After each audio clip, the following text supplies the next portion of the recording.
kan program angin kan kalanga tuna hian report peturin Professor Mizoram liana Secretary NGO Coordination Committee le Central Government General Secretary di Beko anjin gan chanchin emo tepo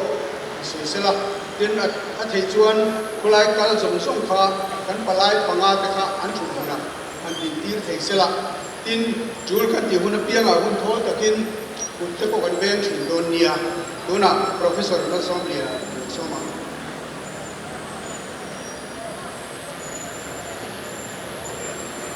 Boina Kristian ni Serh Humhalhna Punkhawm wang turan Punkhawm song te in Zafain NGO Coordination Committee bigin sibai kabuk chu ani kumina ya helai muna thum lai mai Punkhawm la kan lo wat sai to a January ni kuha Bangladesh kan una kuki una te thaba khawna hun kan lo bang to a Ichuan July ni somdi panga Manipura kan una te torna khabang khawna hun helai muna veken kan lobang to a tum hi kumena hetiam alung mai na zo Punkhawm tum na aloni tareng maya apoi kan tia hetiang hun bua se ngai ta hi apoi kan tak set ani tuma yan kan fiatangin Election Commission of India Mizoram Assembly in Thankui votes yang niatan Desember mitung patian ni aruat mau maya cucu Kristian tena kan ni poi mo le patian kan biak ni ani wangin Mizoram political party sang te NGO sang te Mizoram People Forum te NGOCC ten ani hi sonturin Jum enga mazat lekha kan lo thong towa isiaya chumba ka chuan mimal thame ngai ta pon amma ni in an lo thona ni ti po kan ria a chutiam chuan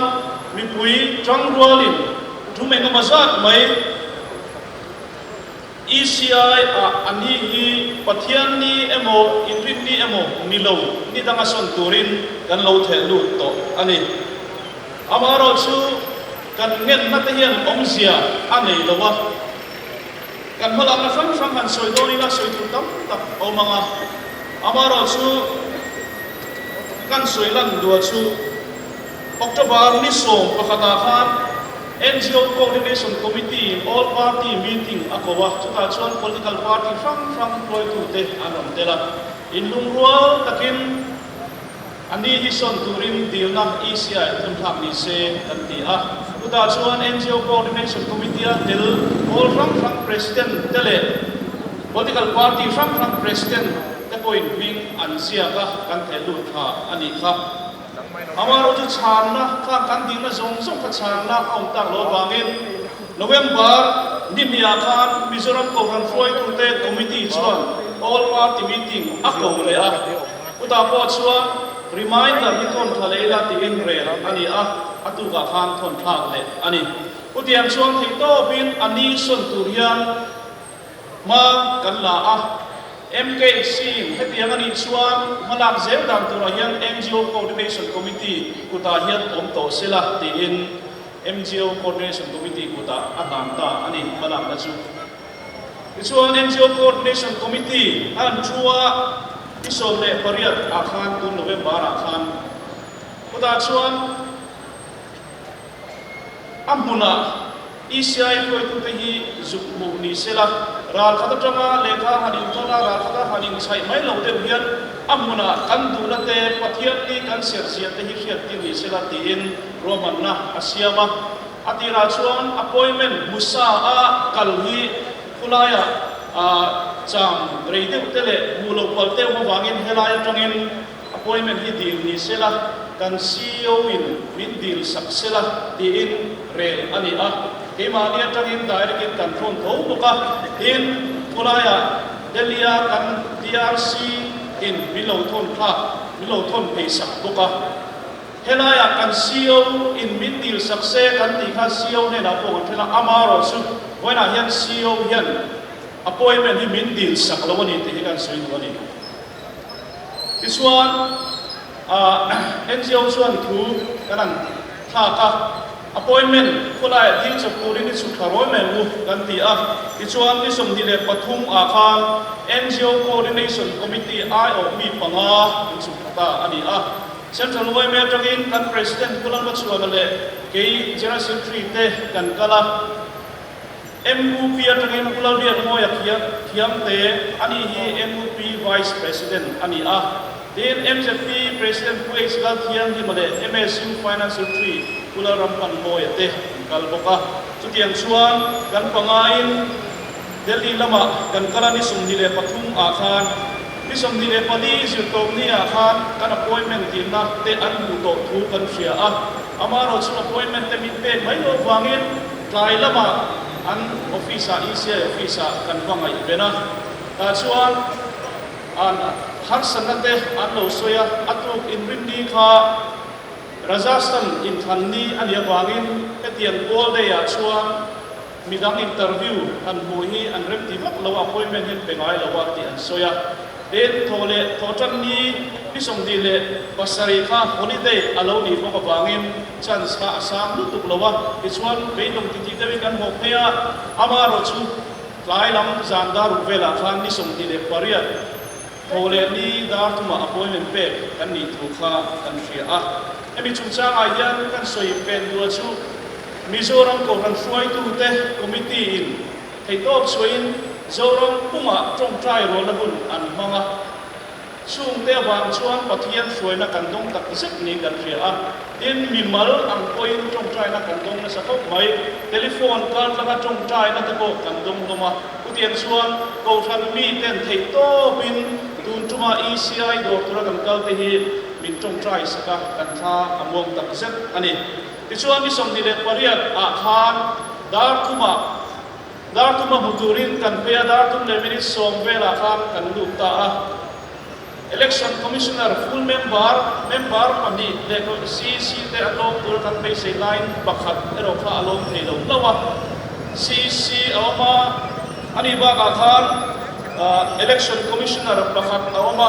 senior deputy election commissioner pani anlo boka in deputy election commissioner pakhat notice jamtu boka ani ba ka hian senior principal secretary boka ni mi parulain minlo dongsunga kanlom maya den ganin komna boruak anwo kanar wastu tepo minti dalam tiap zela sudah suam kemari lama tengin kanan soya kan chairman kan soizar serah patian ni kan sersiate intun man sas boleh sumpole pali akan election neitura gospel centenary kan mandola bangin sumpole patuma minson masa ani to tute in sang ni so patum akan vote siariatan patian ni alung itoa amaro chusinan inform kuiten yang bangin ko than lamnor na bangin atu December ni kuakan son aloni to tute po ka soilan ani putian suan amalama ECI Mizoram ko than hote kan din na himilo mai ko sakto china ni dito po ka kan soya then Mizoram suan ko than le NGO civil society ten in fanna fair file and thiam ni mong turam ma kan lang sakjiate kan soya ko than huam sunga ko than franga political education te awareness te kan neya kole tui tha ni tura in fui chin kan ni tu te den abi takin election commission of India tagin central main electoral process na ato thada banga appreciation letter alo dom to tu te MPF in chutiam chian suan appreciation letter alo dom tu po kha ECI tanga kan te ka soilan ani putian suan minute song ni borvel gun min pe anni lam chuan emma an soi lo kan tu soi kan lo live ani maya ato pa chuan chairman in aron soya Mizoram chuan ni lo state dak te po kan lai to tel amai tu te po asoi ruanin tunai hian kan election commissioner pakhat hi aum lo wangin full member kan ilawa full member na kan lo wai to tule kan in share tier down ni tin kan in tha ta ani achtian chuan tu min tha be se na sang tak nen kan ron ho ani chung su khutilaya kan sukala kanan soi lan le kan in dor da ra kha ani Kristian nimin tai thek kan chanchin kan ngai changa abi takin kan Deputy Election Commissioner kan supia APS kan biang notice chaptuan ya nimin kaidar na berten ko kan anla meeting tu te ko kan ria an tu le dai ro chu kan result kan ro ani wena hian kan soi du chu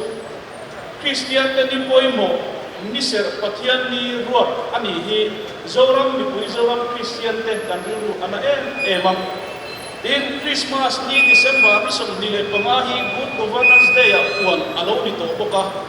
mani lo ka khan October ni khat pathian ni ka India ram kuma faina natan ek tarik ek ganta ti alo ni to boka chu te chu ni do da na te ko tu chu kan long ni to ani chu ti ana kan ni ser pathian ni hi soka lai pui yani kun poi mo ta aman ta zel awang hian le nakin zel a ko alamang le long ti ko soi thi ani lawa chu ti ana wang chuan voina he kun ko mi lo thi lawa NGO coordination committee chuan angaya voina hian chok chil takin kun ko mi kan an le ta ani voina hian long tu soi tu tam tak oma pani khat kan soi du chu Mizoram mi puiten he bunatan hian son ani tel turin nasa takin kan trong traya MKC trong trai lo mun te ko abang ani ti kan ria zoram mi puite tran ruana long thu kan soi tak mewa den political party trang te kan trong ruan em boka koira pro hen party swai tu te eng masat kan boka kan tha amuang em ani den kulaya min long boi pui tu kan MP ten ke tu min suak den Isiaya kan Zonet thok tu te Razia Sabha lama thok tu te nasa takin min pui boka an chuma hian lom tu kan soi tak me ani den koina kan kun khom na tan hian ei del te saunin anron batlam ve aman chan ve velin saun hi min man saka den elai kan stay sian na tur kan motor te ko hi athonin lian do atuak sen min man tin boka chutian suan LPS ten live telecast min ti sak boka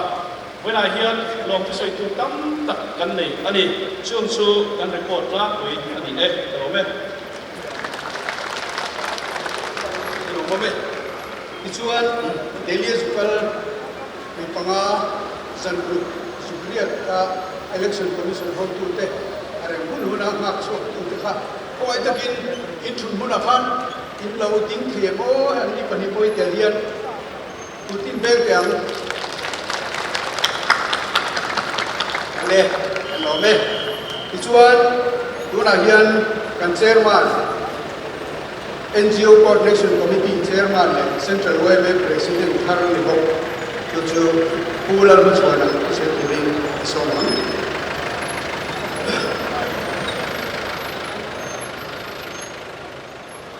Ama saberin Kristian Ramak Kristian desa khodi ser koi mo tak humhat alawai ta hi alum chia chak le in kafia ani pathian za om ka ti khop mai chuti mer lain kan pathian ni humhat angai ni po la selo humhat da chang po selo humhat tu Punkhawm zinga po tel lo humhal tu ta thin lung po nei lo tu tiang mi phim chu khoi la ya mo ege bo chen alum ve tin fiat te hian ril ru ati da sual ve ani kan sa ko pui thiam ten zonia kan di moi mo pathian thu te min zir tirin kan zir ho thi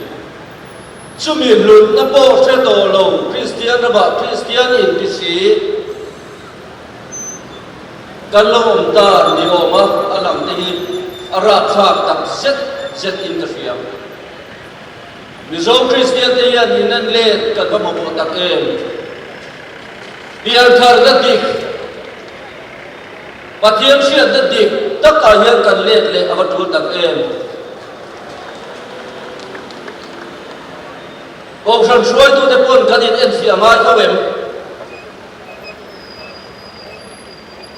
kan ve la chuan kan to fran group a voini kan program nei turi ka posa kan to fran group tu te mai pipe pupe anun tilo apos tu ni asi om se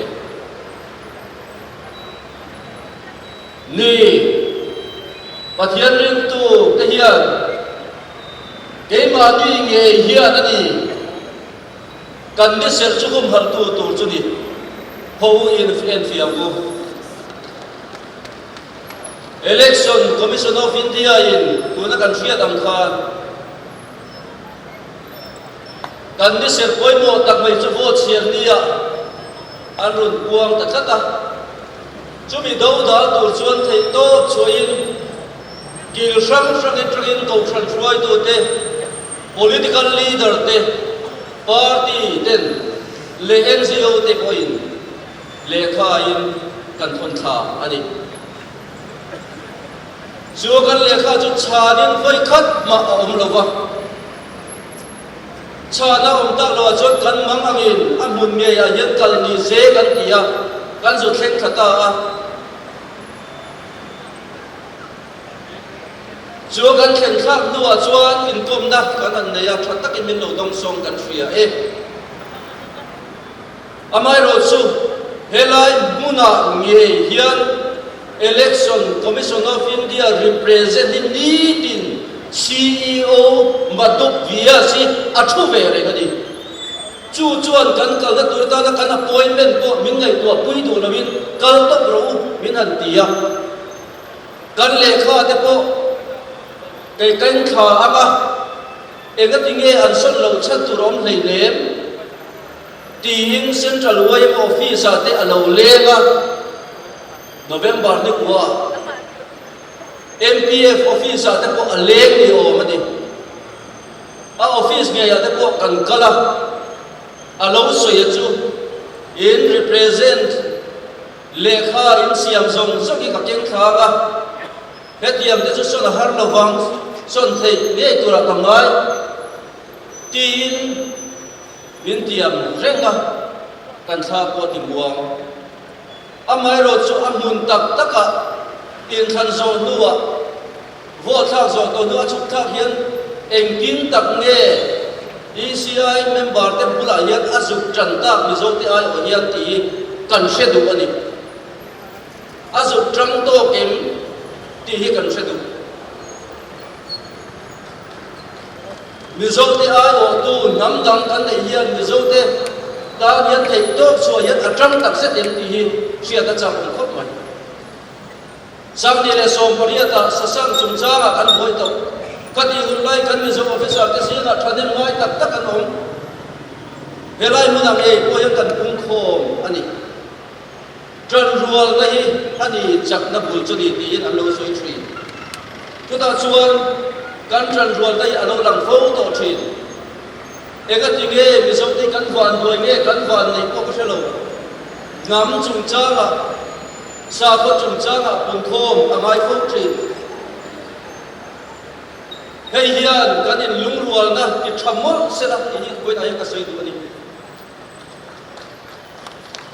hầu mấy bây giờ với là hiền ai zo là le district structure kan Punkhawm kan ni lova kan dam kan sa kwa chan hin na tura ta na Punkhawm kan ni ti với na kal khom ten isu te bu kan du lo chung chung hi min bar lui ani point kan thei na kan tha zong zong hian a to thrin kan rang tu ra di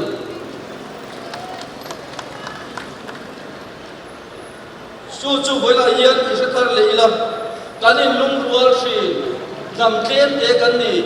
mà sẽ cái này lung ruột tất cả cái này suy khom tất trên là vào hiền à chắc rồi nếu sẽ tiếp tục hiền mình nè càng dấu chỉ là vậy chú cái này lung ruột là tụi đi chia tụi mình nó sẽ cái này bôi một đi rồi mình trong cái anh tung tự dễ là hiếm cái này anh đi truyền em dùng mà hiền kan sarkar na thok khoi ne Mizoram sarkar boya thok te kan cha du so yin ni nam dang chuan eng ti zom pa in phulama tang lo kal chu an lo o zum zum ko ani theye Mizo ini na angkan, Mizo officer ini na angkan. Heram le tamtan yan atop thingin athei na chin china lo do dalin lo tang ve zelam cheuti kasoi du bok ani.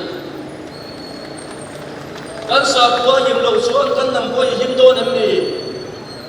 Kristian sa ko Mizoram Kristian ra yan him lo chuan Mizoram nam ko him do nem ni ti zo dai ni zo che bok ko.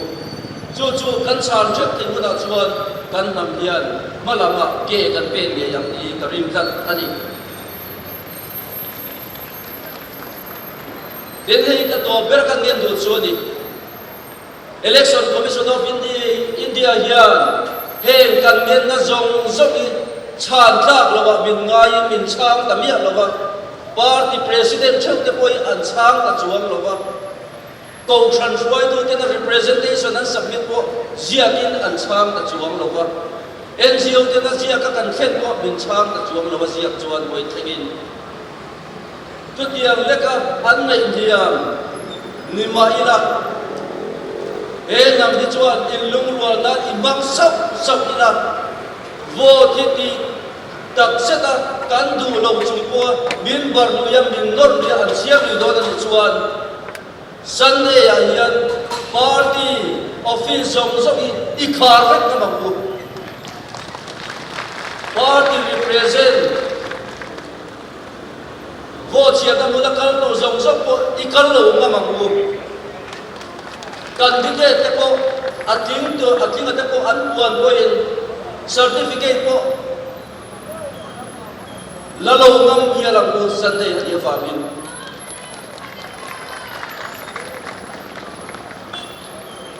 Chukia ama kan daw da ipot suan local level ko huna po kan di na bitsiam ko in karing. Mizo mi kuy tayan di turdam tak kan nanay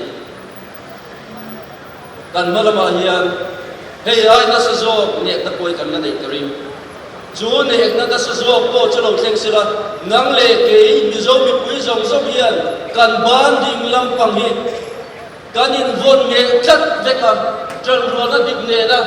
madam pa ke kan ben suan tu te ma hiyan te nam ni sukang zo lawang ti karing kat ani to ber kan ngen du choi hi voi ne kan program zo ko hian kan party leader chek hian kan du lo sia hi reaffirm le ila ECI point lo fix non le amu ko ran troi du the point fix it non le amu kan resolution te po ithon thale le kamu yo tiam tu chuan yen na kan siam wa voinia mi pui het izat kan hun se takara kan Punkhawm theile zirlai no pang zok te po tak pum bloka vote nei be tur te vote nei be ko te po niam jong te po ina kan nam kanin ma chan kan sa bua apum dim te ta na local zong zong te in zabain atharin NGOCC begin chibai kan pok le cheu dia ka lo me President nge asoi chhe mai asoi te kha chiang ila chome tuna hian pinur moi MECP president in tu toi sel turin som le na bu moi na hian ramtan tu ni ui kan do dai nge tu ni ma kham ma bu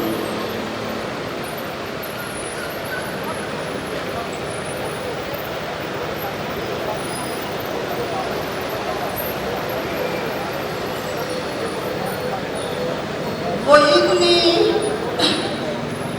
kan nam le sa kwa nam bu im tura mi het sa kan lo kal khom hi alom om ka ti a in hun lu tak in se nga ni sa ko koi sanawa in om hi kal khom te chma lo tu ka so yani kan zo ram le nam chan him na na kan la in lung rual na he yan a em tirin ka siya kan sabay chuan kan kim thailo ama ero chu voinia helai kan khom te tang rual hian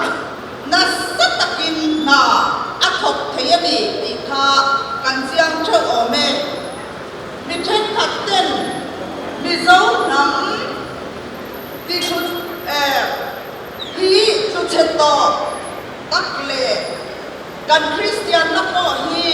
บนร้อยตักนิโตอินอันสวยทีนะมาซีอดีตเราเสียโวยเนี่ยยันเฮลัยเรากันคงเตียอภิเชียงตูกันนี่อินกษยา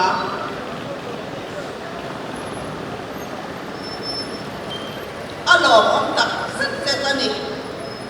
น้ำอามากันอินลูกรัวและตุ้งติ้งเซตูยา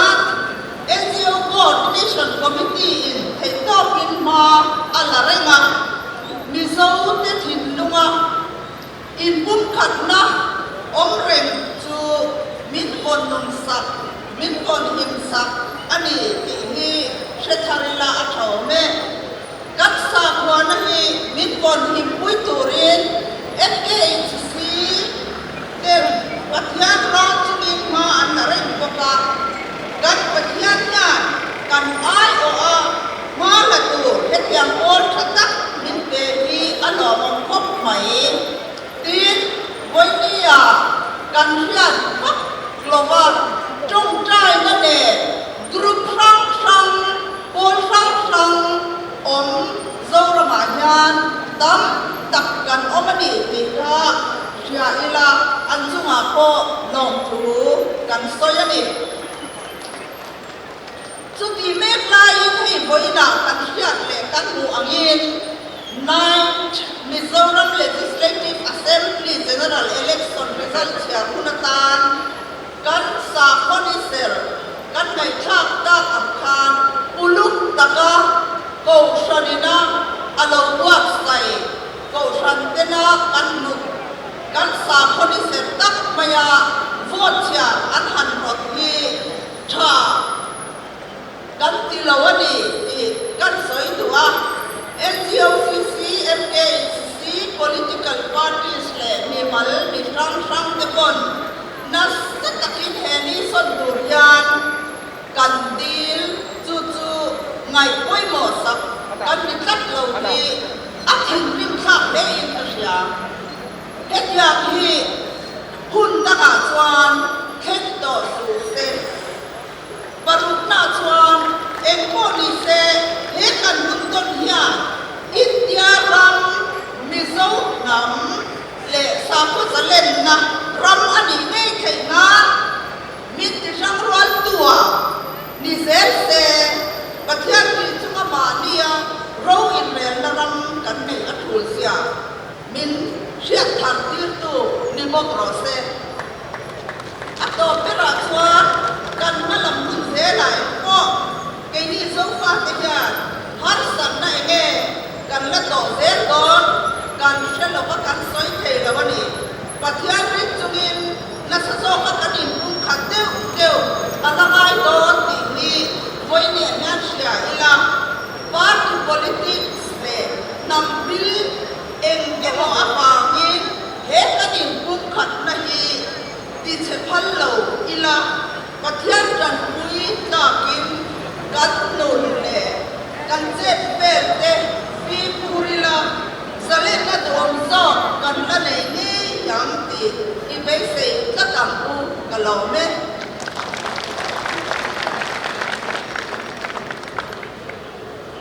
อาจารย์ตุ้นไหม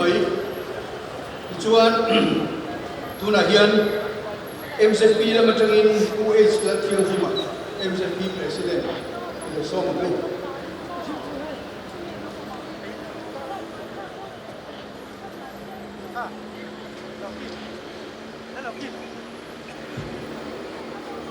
เชียร์แมนเล็กคริสเตียนเตนิปอยโมมิโซเตอปีกินมิโซเตนิปอยโมกันติเตลังเกหุมหิมโดหุมฮัลตัวเราก็คงส่งเตมาใส่สิบใบกระบุเซลสวยตากันข้าเนมเซปี President ทันกันนี่ยาขันบอร์เวเชียร์กันเรามาวันนี้กันสาขอเราหุ่นหิมตัวไรมากระดิ่งเทียนกันเรามาทุสวยเทียมมีกันนี่เราว่าอัฐวัตถุจีPresident รุ่นจิลลาโก้ President กันนี่ว่ากันไม่จีสวยโตติดทีมี cái gì thì mà cái sợi dây lúa chiến khang ở đúc bia số cái hàng lúa cái hàng bê chế qua sẽ khen khát chết anh ấy bên lâu đó hệ vai pa hi election commissioner office trên bia Mizoram Sunday vote here on to em anh tin chứ Serh by election khai chia đi toa đầu đó là em mà ông lâu tỷ lệ khát đi Humhalhna Mizoram shutdown cái gì Covid period cái gì khác chuyện đến lâu in Sunday vote cần chia thì là nó xoay tổng bộ cả đến mà đi NGOCC scholarship cần nó ra bộ hệ vai pa hiền Mizoram tu na kaler ber min ti kuma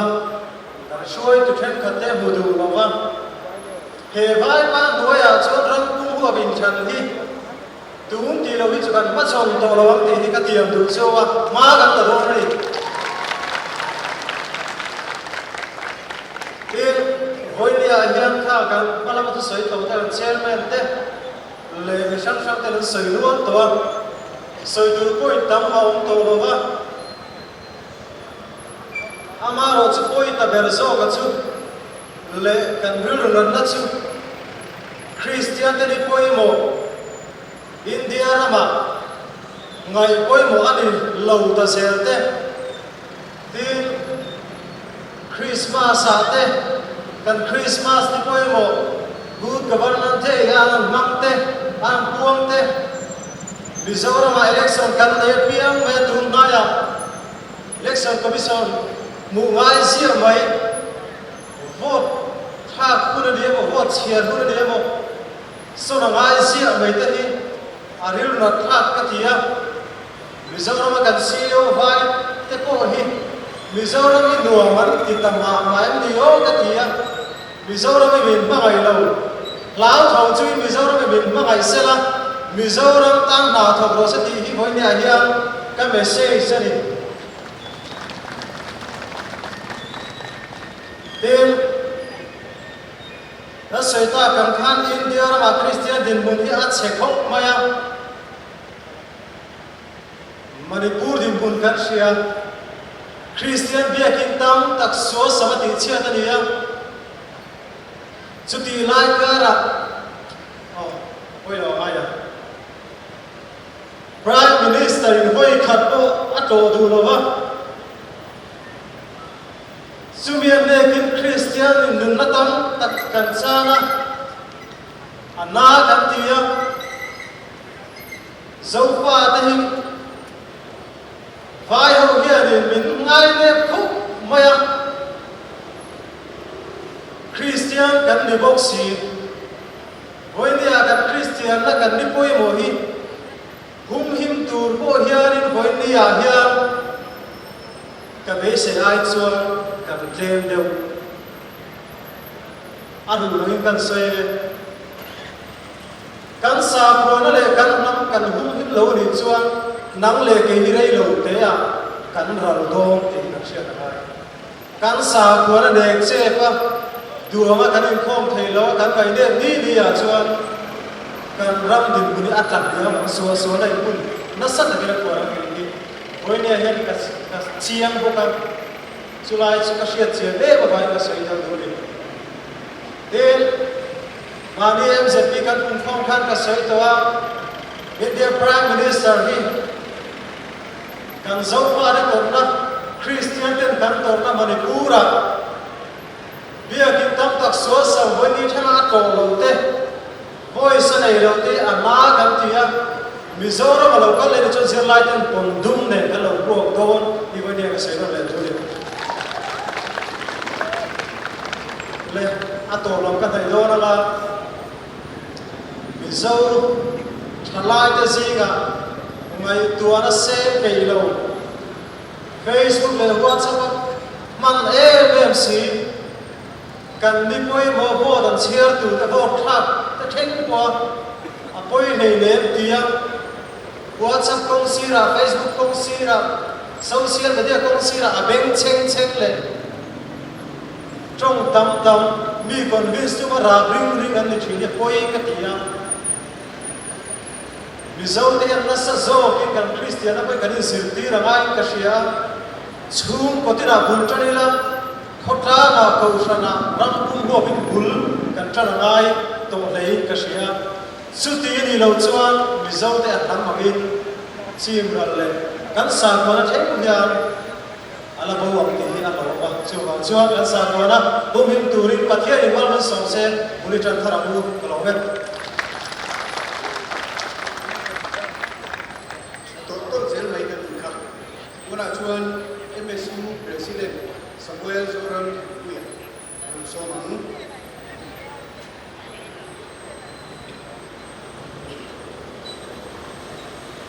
lan kon min ngai lam sela we het isa kan Kristian na izo Kristian na Humhalhna ta la lokal swa mudian kan la chelai le erove ti hi kan soingam sakin ka sia alom khobela hian sa ko sang nam sang kan oma India ram chu chung sang chuan sa khoti bi nei lo in thu tlan na in Constitution ako ang triangulate secularity launi a chumi nuaya swan Christian ten ipoy mo tamtak kan niya Musulman ten an niya Hindu ten an niya Sikh le Jain ten an niya chunga swan kini bizo Christian tihi he India rama notice map tere ute square kilometer singo chok loin India rama hian chanchin thashil tumin kan pan del em maya chu kan pan del em na kuma swan kan chanchin thashil na kuma hian kan mashil na ti hian min lo ei de zota nge ni muinia Musulman den Ramjan Muslim den Ramjan anti laya Hindu den puja anti laya silfar khat po lem lo nitlak ma zong pathian ta ai sirthi lai le mistri le helper ta na kan man thin kan Hindu ho ten an puja don chuan cheng sa khat lo po kan ko ei thei lo lai hian ini kan Kristian na chuan voinia chonia ko chia po kan lo khal rai ta ava poi em chang khan na hian kan sa ko na hi ei ra ni chuan kaini hian pathian kan chang kan san don ania mani siam tu chang kan sana ani poimo kan thei ni le kan ngai poimo lo ni chu thu som pe kan bo chiat ni ania thu som pe khazia kin ngai da lo umren kan chang ka na bang le khovel dai sao anin tia wanga nuclear le atom khovela kan phasa kan tia wang hian thu som pe ki ala ral chuang lo pathian ni in khom lova Athen page army ko nga pon lo tlan khaliam mai the nima se la pathian ni ti sia in sum na chete dal po alo ma ni chuan chelai le ter kan la dilo ki na nima se la chu ni boi mo ni ser tu ti khu som pe ka la chuang rem si kan thal rai to china kan en liam to china chuan ring lo mi kan ti Hindu le Musulman chan chin thashil ngai kan ti ho te ne hian enge kan dang lam chuan na Ani chuan ni poi mo azing chua mai an la bung pu the ani chuan ni riat ni som tel cho he na pathian ta na lei ser rang the nang ni khat po chuan khat po van pathian ta la cho ngei thi si lo khan eng wangin nge ani poi mo hi i lo ser lo ve he te tam ni kan za thi lo da pa sa em orian ho ngai sa om to vel kan lo ni ma ni thil ni ngai sang si lo wa thenom te thil ni o ta the om to kan lo ni hi u in ngai to chiam chang le te u kan thalai ro kan thir lai te uniform ne in ro chua van lo em when dia helai do sa na hian in la thuam when dia chief minister do ka na hian in la thuam chung ni a chuan isiam tu pathian the ki lo la atu som pe hi ron the ki ngai su thi hi a cha chu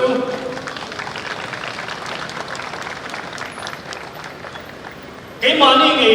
kan thuam to kan ngai poi mo lo wangin an nin an thuam men ron bela kan lo hak thei zel siam bangin koina chuan min nu thuri zuam ta a hoinia pathian ni hoi khat sa ho chian na an mang kan ti wal hian an ni chuan kun re takan en hoinia ni khat chau kan ti wal hian en tim nia mo ni chuan Christmas nia han bot min na chiar pui lawang ti tu ngai sei ti thaile kan tho pui de na sei hem to so gani mi pui ta ania achunga na thok te ko pui te an rong bol sak tur le su thasti an ka tho na muna mi pui te impress khat ani Mizoram nam officer felle Mizoram nun phung sia a kan huta mi dan mila min enkol an thak ne mi hle mai ke ni ai ma mai kan Kristian te hi min hum phat koi ma ti mai turin athen phei chuan zo ko sira lom dem ti te lui pui kan han ti hum han la cha kan shia thong to lo te ko min hum han pui ta fo zo mai chung nam officer fel tak ka ra chuan hi elai kan vai pa pui ro hi chuan ni puya thasik kormin in bel puya fura thal kormin ha pui mo lo ba het yang sem ani chuan na tum MP election ko hi Good Friday amo Pentecost hi ate min nei pui me ang tiak lo em maya tu wang sa ne siu chuan he pan ko ya hian MP election hi kan nei lo wang ti hi kan sui do ni ame na bum le mai chuan tu na chuan NGOCC lam changi hi to ka se to do na chuan lo mai kan san wa kalau misalkan buat petang dia wangi itu apa rangkaian buat kami ini itu reverend saya orang moya NGOCC Vice President dia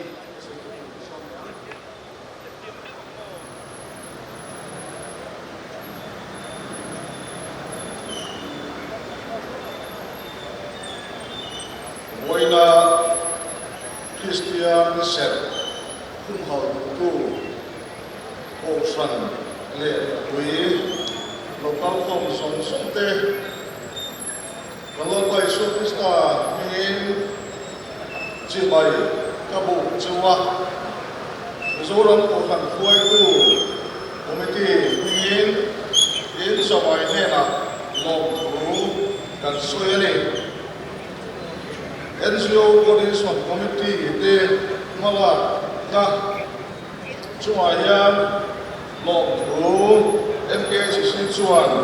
a soi tak seta ketia ko san ol ni lo NGO ko san rin na le sa kwa hum hang tu chang ruwa in pe sa khami kan nei hi atham man tha ka Mizoram mi puite rin na ko ma hian kan la chelwe amai wa chu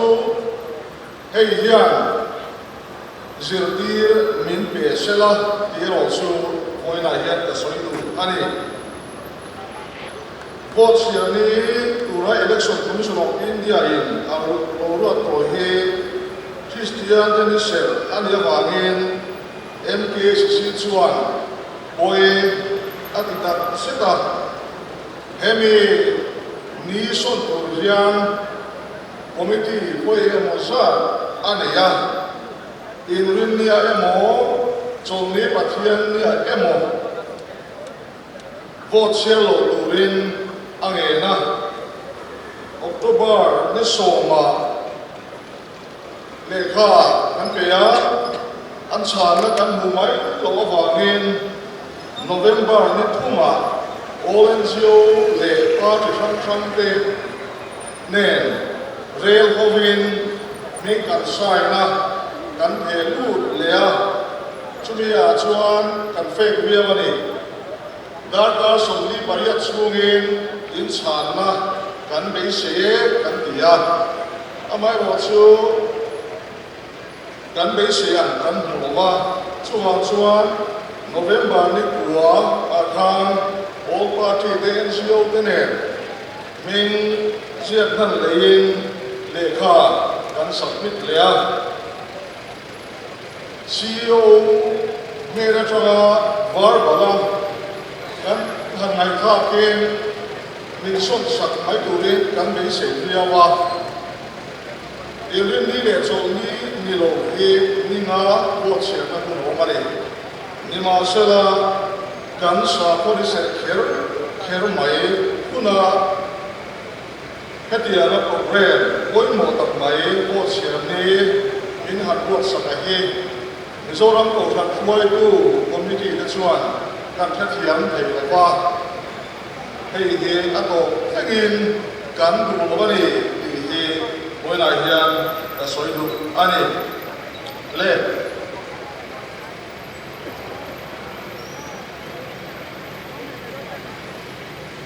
tu tam tar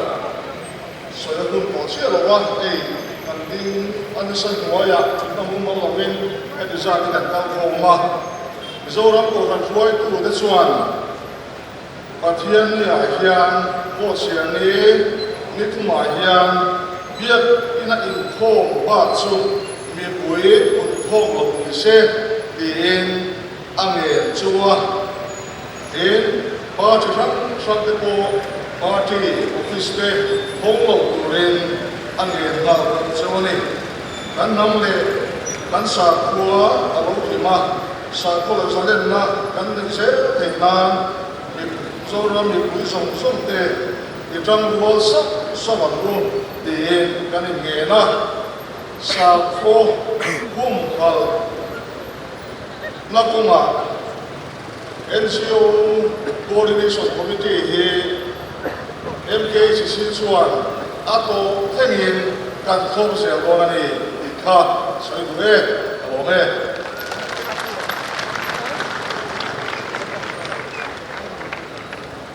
ko ko la ba changin sena thoni school na pangte hun taka he no se mek se la tuna hian kan ko kan chak de rek to do na resolution kan pass hun ko mo taka an lo se mana alo ko mai chuan tuna hian heti sa ka form ve ta le tv heti sa min en ko wangin resolution engemo e chiar so tu ro ba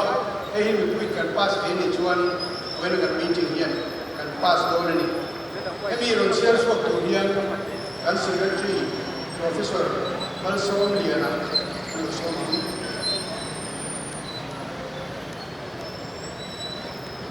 chairman nomen